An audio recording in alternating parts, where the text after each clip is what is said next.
All right, for posterity, we are now recording DiveTribe May 22nd, 2021. And there's Ed and Matt. The whole crew is here today.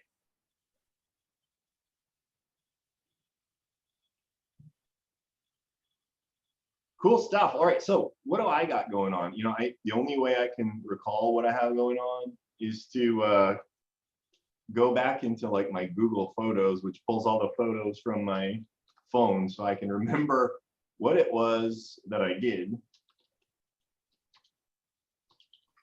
during the week. What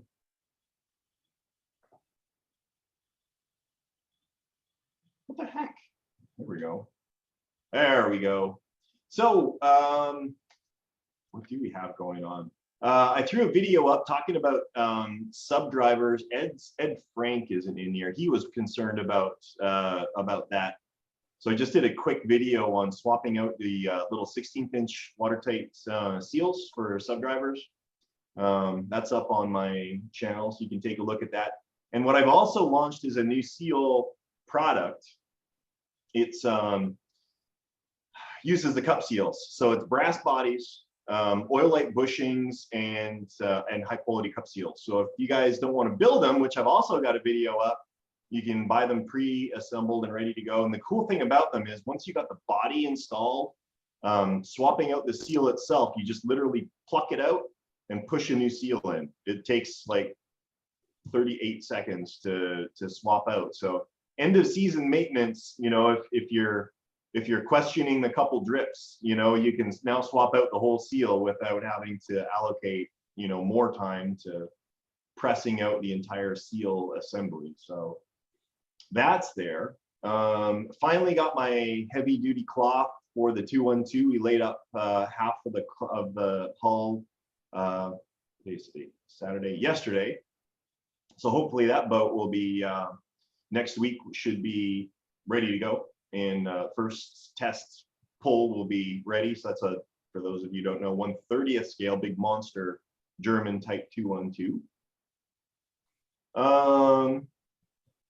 Had drama with he's not here, is he? No, he's not. So that if you guys are following, I built a 96 scale redoubtable. This is the same one that Steve had at Subfest, running out on the water. And I think actually one of the first 3D prints that I had that actually got properly converted. So Steve was like the pioneer there.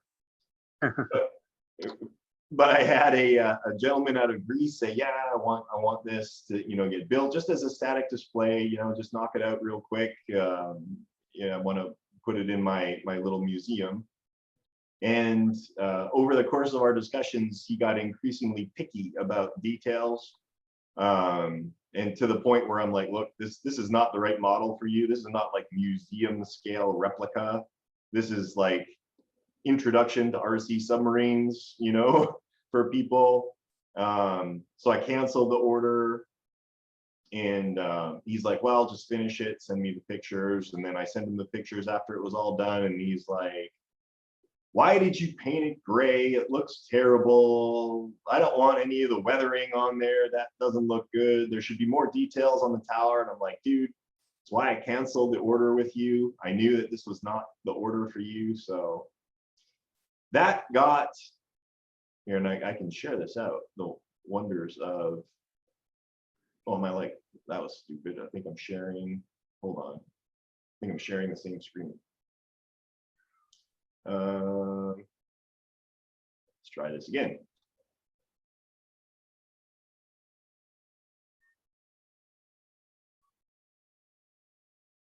This thing right here, I thought it was pretty good. Yeah. Looks great to me. No good deed, Bob, no good deed goes unpunished. Well, that's the way it works. It's all good. But you know, the good news is it ended up getting sold, so it's on its way to a new home. I think it would, even though it's built as a static display, I think it'd be super easy to convert to full RC again. And the neat thing about this, so and of course, Steve would be able Did to. we lose audio? I can hear you. Can you hear me? I can hear. I can hear you, Ed. We're good? We're good. Okay, all right, good. All right. Yeah, so it ended up getting sold and it's on its way to a new home. So all's well that ends well. Lesson learned. It'd be easy to split that with a razor saw and turn it into RC. Yeah, and you know, the thing about that is, I'm gonna reshare this. With the stock files split at the midline, right? This, you could easily split at the water line. And I think that would actually be kind of cool to do that, so that you know, from an aesthetic perspective, you know, for weathering and all of that stuff, it's right at the water line. I think would make a lot of sense too. But we'll see. Whatever he wants to do with it, he can do, and good luck to him. So that was redoubtable. Oh, I didn't really go into it. So we can go into this now, I guess. So probably most of you follow like my blog. I went to Houston over the weekend. I flew up in our plane and it performed beautifully. We stopped in New Orleans for lunch. It was pretty cool. And I brought my instructor with me for instrument rating, and we were like got like 15 hours of training in for the whole trip, which was pretty cool. On the way back, we got up to like 21,000 feet, which for a little tiny plane is not overly common. But my plane's rated for that. It's actually rated for 25,000 feet. So we got right up there. So on that front, everything was cool. On the alternative front, the news from my doctor was not stupendous. I've got cancer growing in my abdomen right now, in the muscles, not in the cavity, which would be more problematic. When they extracted my appendix, which I had cancer of the appendix, I guess a few cells got stuck on my abdominal muscles, so they've got to excavate. And that is queued up for October 6th. Originally, they wanted to do it like July 2nd, but like, I'm not missing Carmel. I'm not missing Subfest. Forget it. Can we push it out? He's like, yeah, it's no problem. It's super slow growing. Don't worry about it. We'll do it in October. So I would urge you that if you are looking to put orders in a couple months down the road, you may want to get either more or less aggressive with it, because I'll be out of the shop basically for the entire month of October. I will also say, and big thanks to Dave at VX, I think VXE Collective, and Dave Merriman.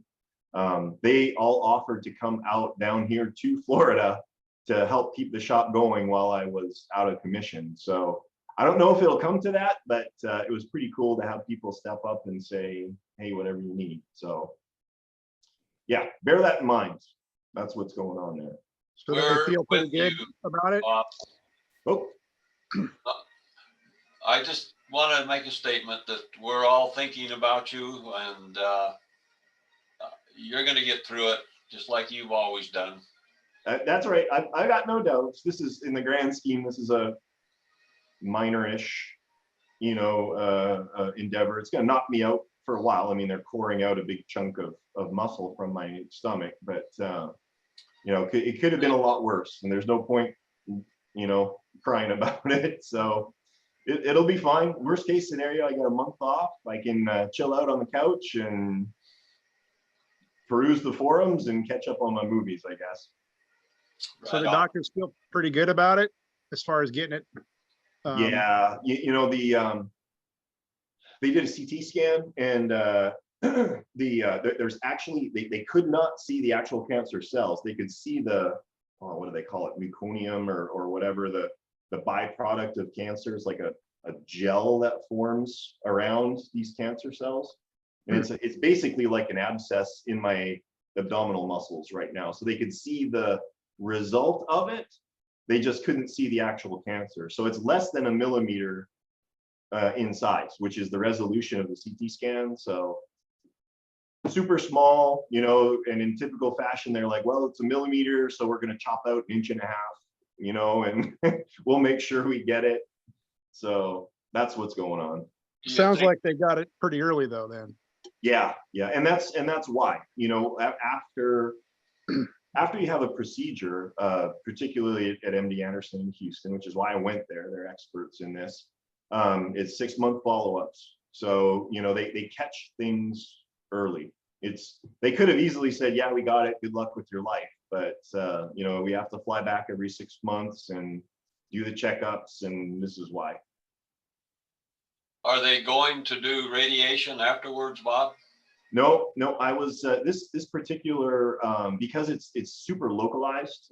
Radiation isn't the best strategy moving forward. Surgery is, and so they just literally carve out everything that's affected, and that's it. Well, you're with the best. That's where I went, MD Anderson's, and we happen to have one that's about 15 minutes from where I live. And Oh, wow. I had to have the whole right side of my face. They had to remove all of the parotid gland and everything out. And it was quite a mess. And then 30 days of radiation. And like I said, they were so close. That worked out so well. So I'm glad to see you're not going to have to do a lot of radiation on it. No, nothing like that. It's all 100% just surgery and surgical recovery. So, like I said, bed rest, and I get Renee and well, not Logan. I guess Logan's not going to be around, but Renee gets to wait on me hand and foot for at least a little while, which is, it'll be nice. Except I'm kind of scared because she does not cook. So there's going to be a lot of macaroni, maybe some fried eggs, and a lot of takeout. Right on. We're all with you. All right, I appreciate it. I had mentioned earlier I was working on that I-400 files. I'm super stoked about this. I don't know if you guys are like fans of the Japanese I-400. What did I just do? Jeez. Can you see the tower here? Oh, Yep. So this is 1/96 scale. It works out to like 1.5 meters long. It's still a big boat, and that's because the Japanese I-400 was 400 feet long in real life. It had 3 in later versions, 3 float planes in this big central hangar here. These are, by the way, completely rough parts direct off the printer. They haven't been cleaned up or anything. But the files turned out really good. I'm excited about this. And I integrated a really neat hull closure. So there's actually sliding latches. So you drop the lid down, push it forward, and it locks down. So you got full access to the interior of the hull from the bow all the way to the stern. I also elected to make these parts about 1 millimeter thicker than standard. So instead of 3 millimeters, they're 4 millimeters. So it's going to be a more rigid hull, and I did that because it's so big. It means more print time if you print it solid, but you know, if that freaks you out, you could actually probably print this out with no infill and like say 5 or 6 shells, and it would turn out pretty good. So watch for this. Next week I'm going to start the assembly. I'm going to have a step-by-step build on this one. Because I'm going to make this full RC. Here's the prop for the 212. She's pretty sizable. That's going to be resin with carbon fiber reinforcement for the blades.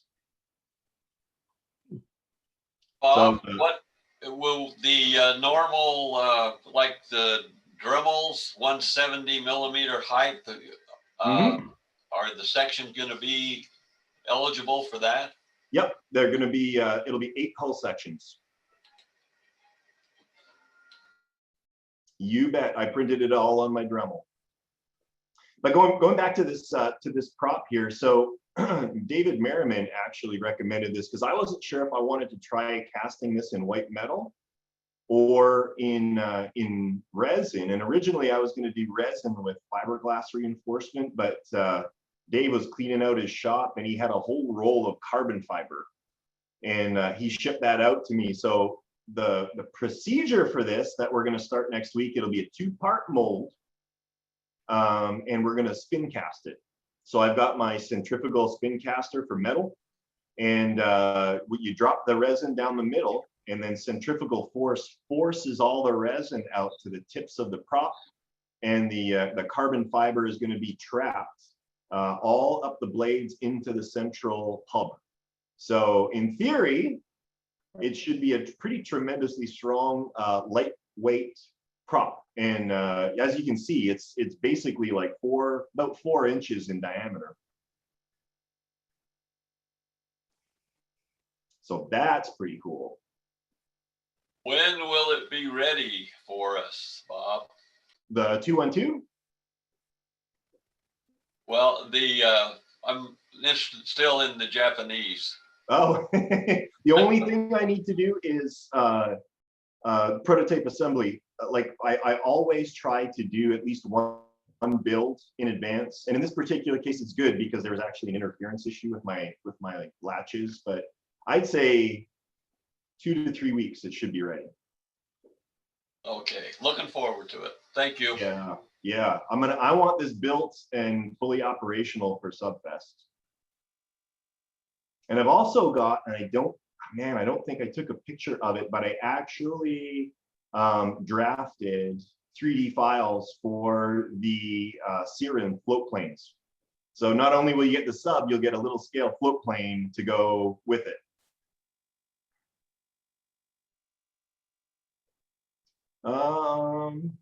Man, I'm trying to think what else has been going on since our last. Oh, hey, all those boats are going to be showing up next week. I teased this a while ago. So I bought from a super talented builder in Australia 20 ready to go or almost ready to go RC submarines, 20 of them. And man, I wonder if I could pull up some pictures to tease y'all with. Hold on a second.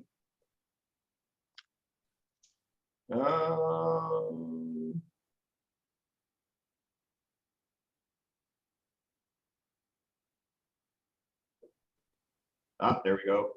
Yep.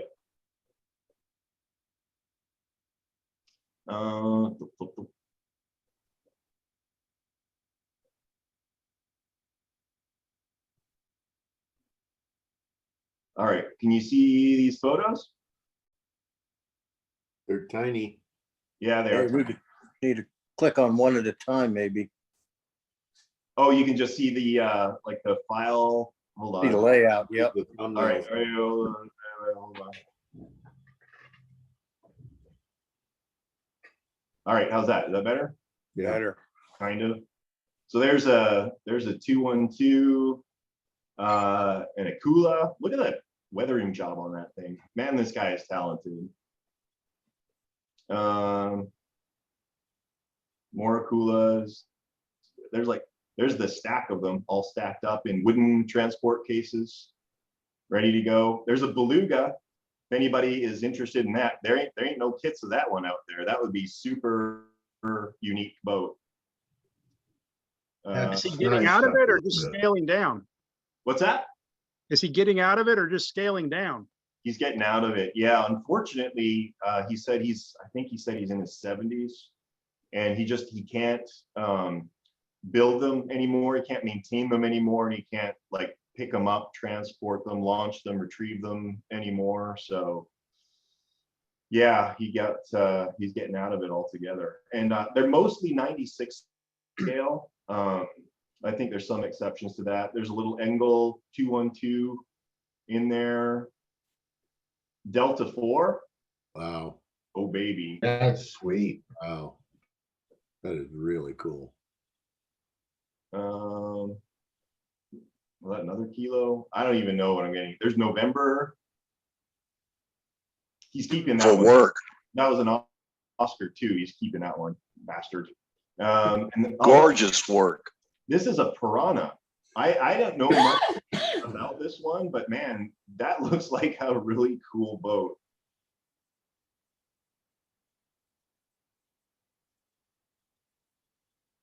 Wow. So He's these are a all wicked Like builder. prop. yeah. Yeah. I think wow understates it. So some of them come with cylinders, some of them don't. Here's a kilo. What a cool paint job. Or not kilo. Are that these was, on Fox Run, yeah, consignment to you, Bob? What's that? Are these on consignment to you or? I bought them. Oh, okay. Yeah, it was. So you closed the deal and here you go. Let's just call it. It was a significant cash outlay on behalf of the Nautilus Drydocks, particularly because it's been like 2 months, since I paid for them. Yeah, so these are all coming, and basically Go once back I one get picture. them, One more. skip Jack. No, the one, there was the details of the interior. But what, oh, do one more. Yeah, oh well. Foxtrot. You're too late. I just keep clicking. This isn't a sales pitch. I'm just teasing you. That's all. Yeah, you sure are. Just That's good. like cool, unique boats, and and the thing I like about them is they're well built. They look to be really well put together. Again, I don't want to like tease people too much because I don't want to offer these until I've had a chance to lay eyes on them in person. But once I do, I'll probably end up doing an individual video on each one of them. And the trick obviously is that I don't want to, in theory, let them go before I had a chance to go through them. So it's all of time and energy. Yeah,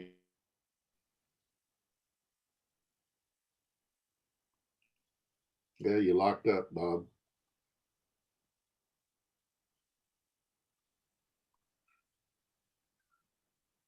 Uh-oh.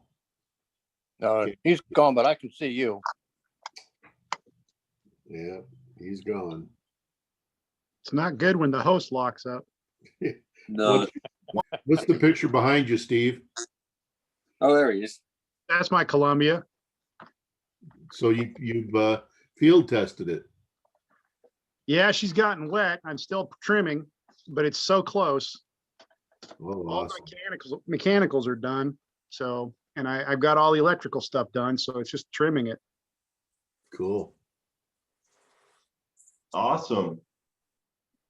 Yeah, I monopolized enough time. We can go into other people's projects or questions. Hey, I posted up on my last blog. Does anybody need a battery charger? I got is it a Tenergy TB6AC? I take like $30 for it. It's got, it does lithium polymer, nickel metal hydride, NiCad, sealed lead acid. It's all computerized. Yeah, lead, nickel metal hydride, nickel cadmium, lithium ferrite, ferrous, I don't know, ion and polymer. If you need one, let me know. I've got a spare.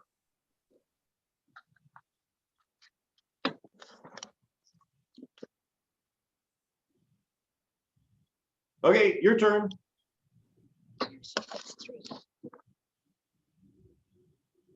I got a question on the type 21 files that I've got from you. I did, in fact, my new printer just did the props and they turned out garbage because they're just, yeah. What size prop in brass would I have to get? I know you've got them. Could I just, when I get ready to purchase them, just ask you what size and then order them that way, or? Yeah, and actually, I mean, if you printed them, you should be able to tell me what diameter it is. that the 72nd Type 21 is actually a fairly like new-ish product. So I know I had props for the 48 scale, but if you just measure the diameter, or I mean, I guess I could go in and do it, but I don't want to. Okay. Let Yeah, me I'll go ahead. know. Let me I'll know. go ahead and do that. Yeah, it's a standard 3-bladed brass prop left and right. Just let me know the diameter, and I think it'd probably be like in that scale, probably an M2 or an M3 thread. Okay. One more question. When you're dealing with twin props now, and I think this question's come up quite often, what rotation? Do you go opposite, or do they all go one direction? What's Opposite. They Typically, do go opposite. I see Rick's showing it there. Okay. typically you'll see starboard side will spin clockwise, and port side will be counterclockwise. Typically, I don't know specifically off the top of my head, but absolutely contra rotating. And the beauty of this, and we can go into this. So, I mean, a lot of you know, if you've got a single screw boat, so any modern nuclear submarine with a single screw, you'll almost always see PIR, prop induced roll, or torque induced roll. So no matter what, you know, you put your throttle in and your model is going to heel over because of the torque. The cool thing about dual prop boats is that you don't see that exhibited because they counter each other out.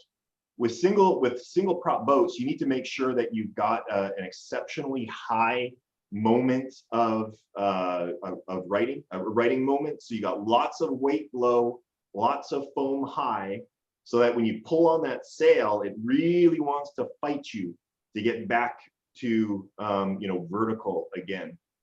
With a dual prop boat, you know, the old fleet boats and that kind of thing, you can get away with not as much of a righting moment because there's not as much force moving that boat, you know, twisting it about that longitudinal axis.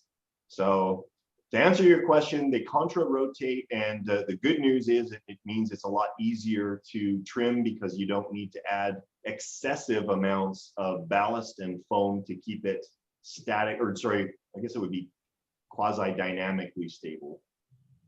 Okay, now one more question. I know I've seen on some of the YouTubes, and I haven't found it. Again, I got to look it up.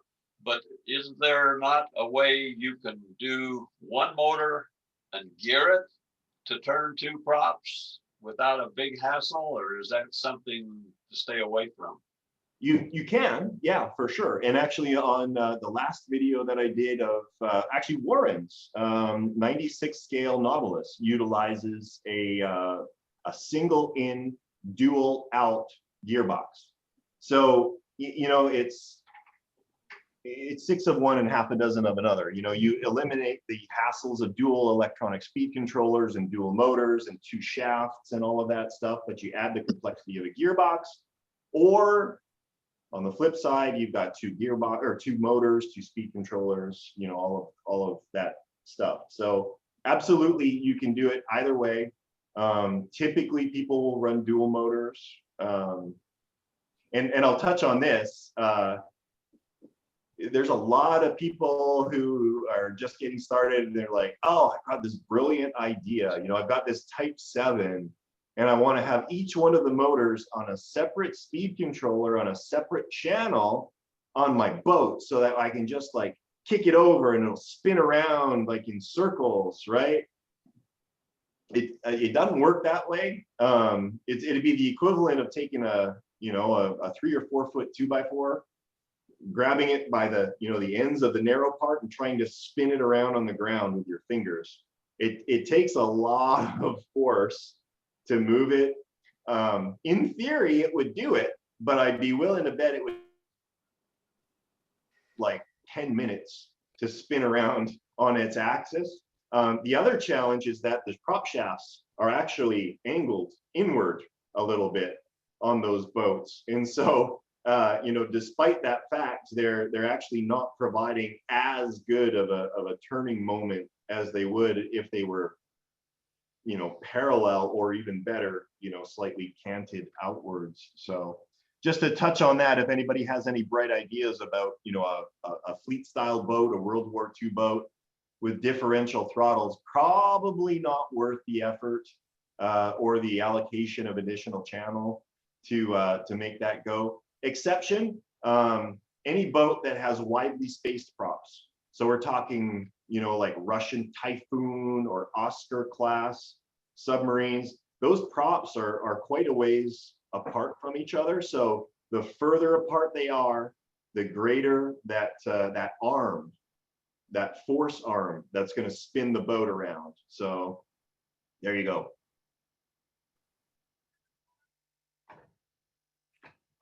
I hope that helps. That was like you ask a little question, I give you like a 10-minute monologue. Sorry. Well, that's part of our learning process, and you guys are kind of familiar with some of my blogging, that I don't go anywhere but the house. I don't have lake. Well, there's lakes around here, but I just don't get out because I really can't. So swimming pool only, and normally, you know, if I start at one end and really get it moving, I can almost get it to break the surface and go under. So most of my stuff is running on top of the water, so I'm able to use different. I've got 3 or 4 different watertight compartments now. Then I just interchange them and just hook up the different linkages to them. So the one that's in my Hunley right now will fit into this Type 21 just almost perfectly. I've already tried that part of it, and then I thought, well, I don't want to put in 2 motors, so if there's a way to gear that thing, and that's what I'm going to try to do and see what happens. So further updates coming on that, of course. So I'll just comment one more thing talking about props and rudders. So you'll see this because, you know, you've got like 6 or 8 of my files, which are really cool, but there's such a wide spectrum of designs. For, you know, especially if you've got a smaller body of water to operate in, you're going to want to try and find a design that puts the control surfaces, rudders and dive planes behind the propeller, because it will give you instantaneous response to those inputs. So as soon as you engage your throttle, you can kick the rudder over and it will immediately begin to turn. If you look at more modern designs, you know, like Seawolf or Virginia or Skipjack or any of those, you know, boats, the only way that those control surfaces begin to affect your pitch or yaw is when water's flowing over them, and because they're in front of the propeller, the boat has to be moving, and it has to be moving fairly quickly. So if you've got larger bodies of water, those are perfectly fine. And bear in mind, you know, the full-scale boats have an ocean to operate in, so they don't need to like do figure eights, you know, around Ed's you know, course at Subfest. They've got a whole ocean to turn around in, and when they're in port, they got tugboats to push them wherever they need to go, or they can deploy their little, you know, drop down thrusters or whatever the situation is. But if you're looking for maneuverability, get a boat that has the control surfaces aft of the propeller, and that'll give you maximum response to those inputs. But if you want sleek and fast, more modern design, but you're just bear in mind you're going to have a larger, you know, diameter turning radius and a slower response to pitch inputs. Well, I'm hoping that, as you know, I got your 177 Disney Nautilus, and that'll be my go-to sub in the pool where I can go underwater with it and enjoy it.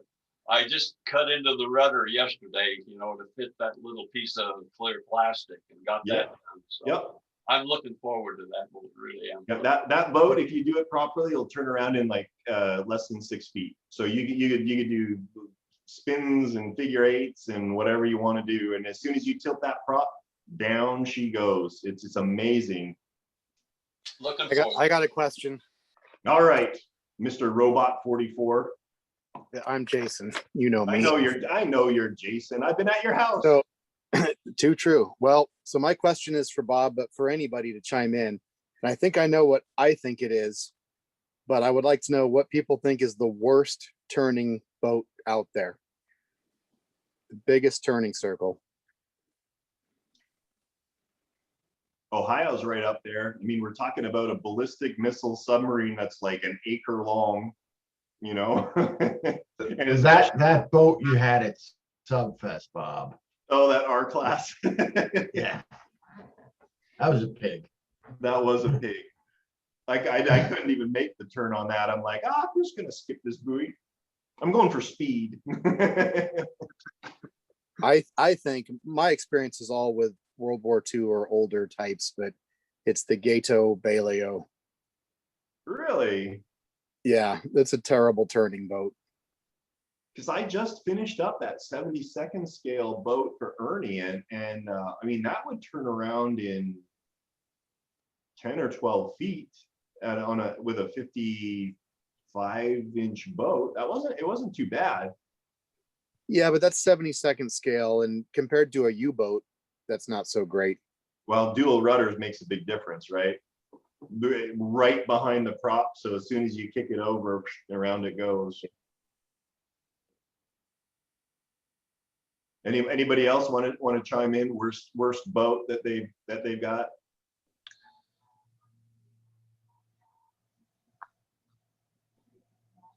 In my pool, all of them. Yeah. You know, the Hunley's an interesting one because you got the length of the hull, and then you've got this like 2 feet of spar hanging out the front of that thing too. So it worked okay in my pool. I had to push it around a little bit, but again, props right in front of the rudder. It actually it turned really well. I got a good question. Are you gonna get some of Dave's counter rotating props like used on the albacore and the jack? I don't have anything from Dave in regards to like masters or molds or anything like that for contra rotating props. If he has those, he's squirreled them away. He made some for, I think Green did the albacore, and they're counter rotating, and it's actually the same prop they used on the jack when they put it on the jack also. So yeah, I was just wondering if you're going to get those. He gave me a kit for the albacore with the contra rotating deal, and the version with the rudder. I guess it's a rudder on the aft part of the sail. Have you guys seen that one? So if you don't know about this one, and it's kind of weird. So albacore was a cool boat. It was like the test bed for like everything. They're like chopped it up and extended it and shrunk it and made it into a whole bunch of different boats. But one of the versions that they had out was a high-speed version, but like we talked about before, you've got this sail-induced roll that pulls the whole boat over at full throttle. So what they did to counter that, they had actually the entire trailing edge of the sail was converted into a rudder. So it would counteract the rolling tendency of the boat. So if you ever look that up, that was something that Dave actually put together and actually ended up getting functional. And I've got a kit sitting on my shelf waiting to get. Did it work? It did. It did, absolutely. But I think, I'm not sure of this, maybe you guys are all more historians than I am, but I think the general consensus was, it worked, but was it worth it? It's a lot of extra parts and complexity and all of that stuff. So it worked, but it probably wasn't worth it, which is obviously indicative of all the modern designs. We don't see any rudders on the aft face of any sails that are out there.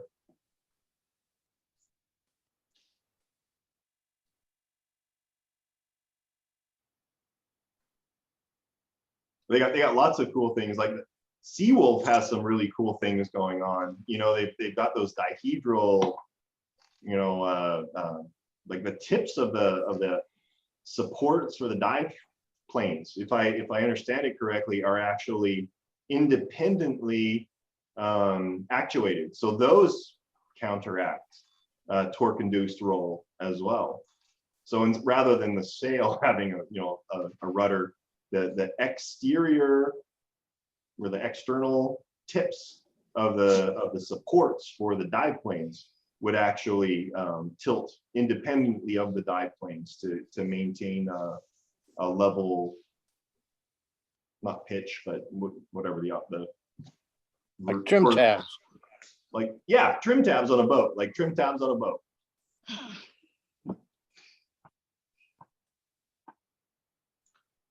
Hey, Bob, I got a question.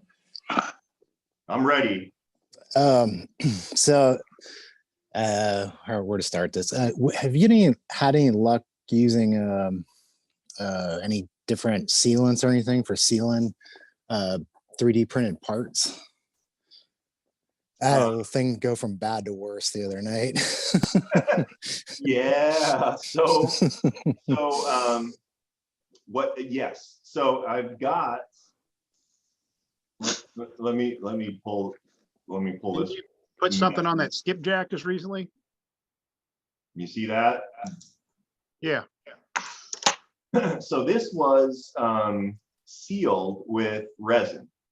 So Smooth On sells this like ultra super secret, awesome, specifically made for 3D printing. It's just resin. They're so stupid, but they charge double for it and everybody buys it. This is just resin. Is that a UV curing resin or just no, this is just resin. This is just epoxy resin, and I just painted it on. So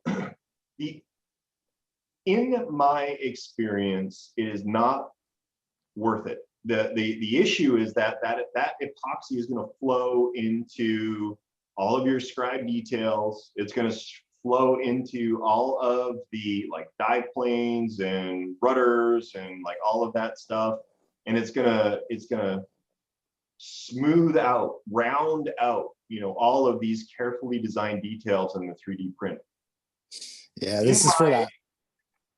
Go ahead. This is for that watertight cylinder. I was doing some pressure or leak testing with it, and even though those end caps are like, I'd say almost 5/8 of an inch thick, I was still under pressure getting a little bit of air migrating through the part. That's so weird. Everybody talks about that. I've never experienced that myself, but apparently it's a thing. So yeah, that's obviously really concerning. And I assume you're printing at 100% infill. Yeah, it's 100% infill. Not the ultra quality on the Dremel, it was like, but the high quality. And the strange thing was I was seeing that on the forward end cap and not the aft one. I was getting no air was penetrating through the aft one, but just in a few areas on the forward it was. And like an idiot, I just thought, oh well, maybe I'll just dip it in the resin from my other printer and hit it with UV light. It went downhill real fast. Needless to say. Yeah, I used acetone to smooth out 3D printed parts. So that was what I was going to do, but I'm using the Dremel filament and specifically their Eco ABS. It does not like acetone. Not ABS, it's PLA. Yeah. And still, it does not like acetone. It does some very, like I said, it went from bad to worse. So I did a thing with my watertight box where I cut the ends out and then I 3D printed plates to fit in there. And then I put my perforations for my bullet connectors and stuff through that. It's ASA is what I'm using. But to seal it, I just sprayed it with spray paint. Yeah. And I'm not getting any water coming in through that, even under extreme vacuum. It's not coming in through there. So that would actually be what I would recommend, and Steve actually put me on to a really cool product, and I don't remember the name of it. It's a heavy duty thick urethane 2-part primer, and it's like a gap filling deal. It's probably the same stuff David uses. I can see him looking there right now. I've fallen in love with it. It hides a lot of, if you sand a master pattern with high grit sandpaper, it'll fill all that in. It'll be a nice, perfectly smooth part. I think it's called Formula One. Okay. Formula One. I think Yeah. that's Is that like a urethane epoxy? high build? Polyurethane primer, high fill primer. It's used in automotive industry. Yeah, I but use a product for I do classic cars too, and it sounds like a product I use called DP90. There's other brands of it out there that basically probably the same stuff, but You my just buddy went over Daryl, the auto body supply, right? yeah, my buddy Daryl got onto it, and he does all this fiberglass work, and he was the one that told me about it. But I love the stuff myself. I love it too. I used it on the Redoubtable, and man, oh man, it ever cut down the amount of work. And Dave, who's on here, I can see him hiding in the corner of my screen. He's been all along, a big proponent. I've seen articles. These auto guys have been doing this stuff for like 100 years. Like, there's no reason that we need to reinvent the wheel. They know what they're doing. If you want high quality primer, if you want high quality paint, these guys are where you go to do it. And it's more work, and it's harder to clean up, and it's a pain in the ass. But at the end of the day, it's going to result in a higher quality, finish at the end of the day. So I'm all for rattle cans from Home Depot. Don't get me wrong, but there's a time and place for everything. If you are going for top quality, you got to buy the top quality stuff. Bob, if I can jump in, I just purchased the new Dremel 3D 40. It's called the Digilab, and they have come out with a new filament specific in their PLA, which is all I can use on this machine. And I'm here to tell you, I'm going 100% with Dremel on this one. Of course, it's their white, but this is part that I'm doing on the Type 21, and I'm telling you, it's just excellent. And I go 100% infill on it, and then using the products that you led me on to right at the beginning, the primers and stuff. Nothing elaborate on it. I have not had any problem with water coming through, and my boats have been in the water for upwards of 30 minutes and no sign of anything like that. So just a shout out on this new white. Now, it's a new product, and it's a bigger roll that still fits inside the machine. So you guys that are doing the Dremel, you might look into that, their new PLA white. And it's about $26 a roll. And boy, I swear by it. My whole Type 21 now is being done by it, and excellent all the way through. So just a little note there if you're using the Dremel like I'm using. Yep. No, that's awesome. It's unfortunate it only comes in white, because obviously, and in my book, which by the way, I submitted the manuscript for like 2 days ago, so it's in their hands right now. So. But effects of the environment, and I think it was David who actually recommended that I put that chapter in, effects of the environment on your submarine, and one of them obviously is bumping into shit, and that's like bumping in the side of a swimming pool, bumping into the bottom of a lake or a pond or a swimming pool. If you use a white substrate to create your hull, and this goes for fiberglass or whatever it is, there's a lot of boats that come in a white gel coat. It kind of drives me a little nuts, because if you get a scratch, it's like bright neon, like, look at me, this idiot doesn't know how to drive his boat, kind of thing. Whereas black, is like, oh, it's a scratch, but it fades into the background. So being that you're printing in white and that's the only thing available, go with it.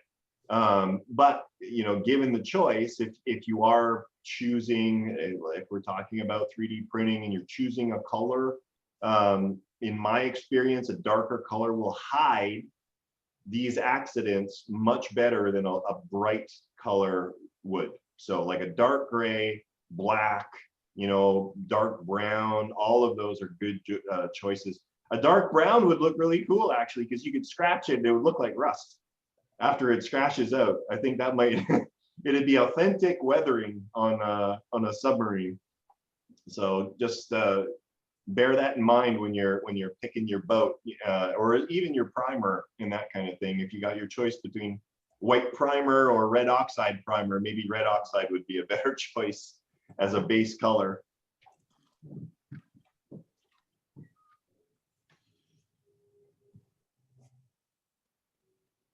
So yeah, did that help, Nick? I would go with paint. I would absolutely try and go with paint to seal all that in.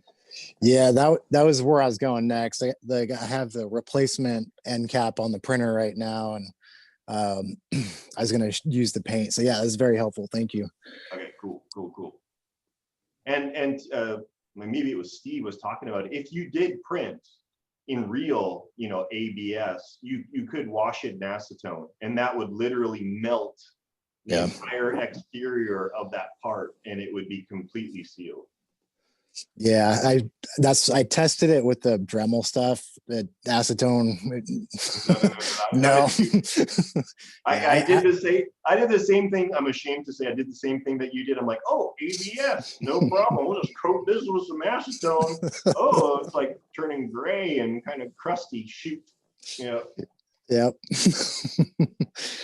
Yeah, I do have a roll of. I give all my ABS parts vapor bath, 18 minutes in a covered. I coat. Actually, I soak paper towels, you know, in a special container I have.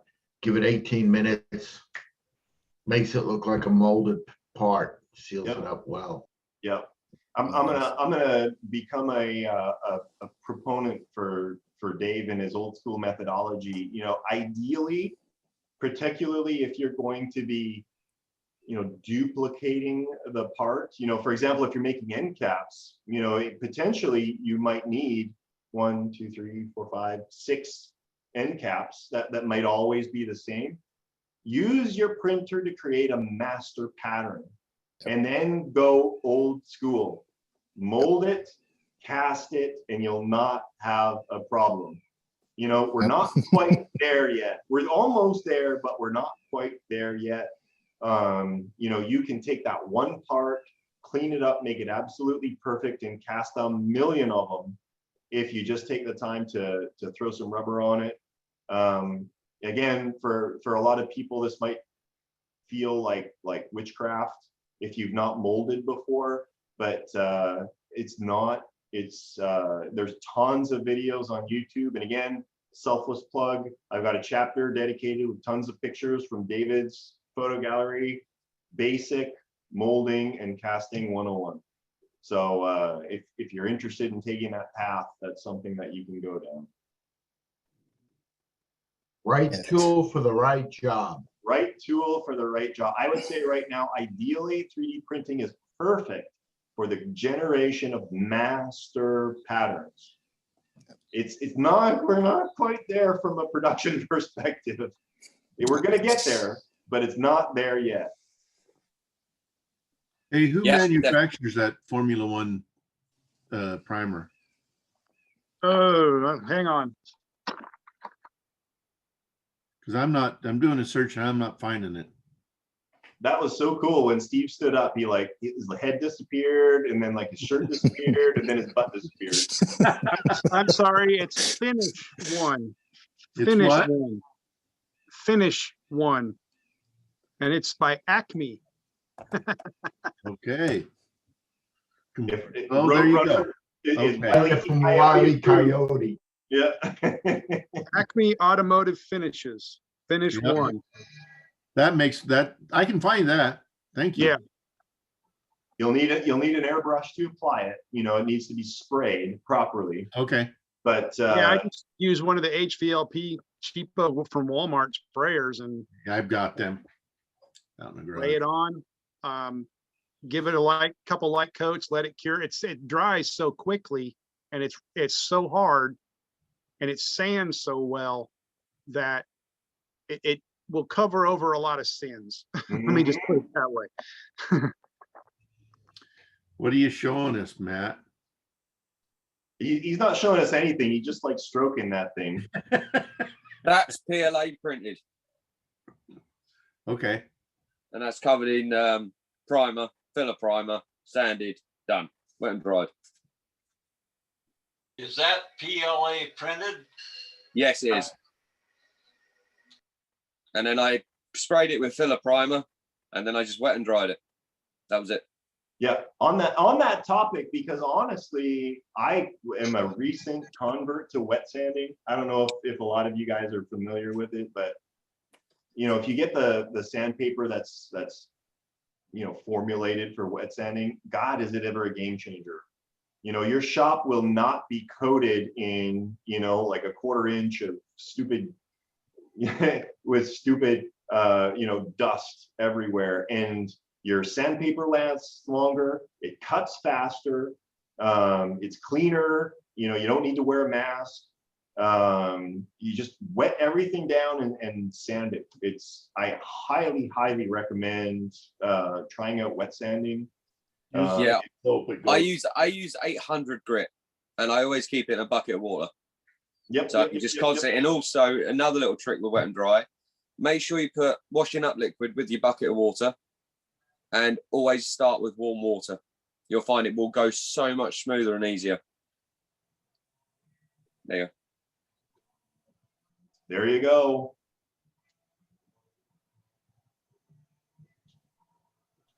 The one worthwhile thing you can take away from today's meeting. Well, one more thing. Today's a day to remember also. Today's the day the scorpion sank. Oh, good catch. Good catch. Was thinking about doing that in my skipjack from Bob that I'm going to be doing perhaps in 132. Wow. That'll be awesome. It wouldn't be any longer than my Columbia. But it's got such a big beam. Oh, It'll be a lot fatter. it's gonna be like this. Almost 12 inches, not bad. You're gonna have to get a bigger pool, Steve. I already need that, but it's good for trimming. So. Gonna need a bigger truck. Yeah. I just have to be able to haul it in sections. All right, hey guys, I need to steal Ed because we got like big business to deal with. But we can leave you guys talk if you want to, or if you're cool, we can end it. It's up to you. But if you guys want to keep chatting, I need to let somebody be the big boss guy with the big red button to kill you all. I'm happy to carry on nattering. Okay. I'll see you guys later. All right, sounds good. Ed, you're ready to go? Bye. All right. Thanks, Bob. Thanks, Bob. Wait, Bob. where- All right, no, catch you guys. do you have a room set up already, or? I gotta go just fire it up. Hold on a sec. I gotta find Matt. Bob, could you do me a favor? Could you Yeah. check? Invite me Could in. you check your UPS? Because I'm having problems. I can't see where it is at the moment. Did you give me a tracking number? I should have done. It should be on your Facebook Messenger. Oh, okay. I'll check it. No worries. Cheers. Okay. Bye, guys. See you, Matthew. Bye, everybody. See you later.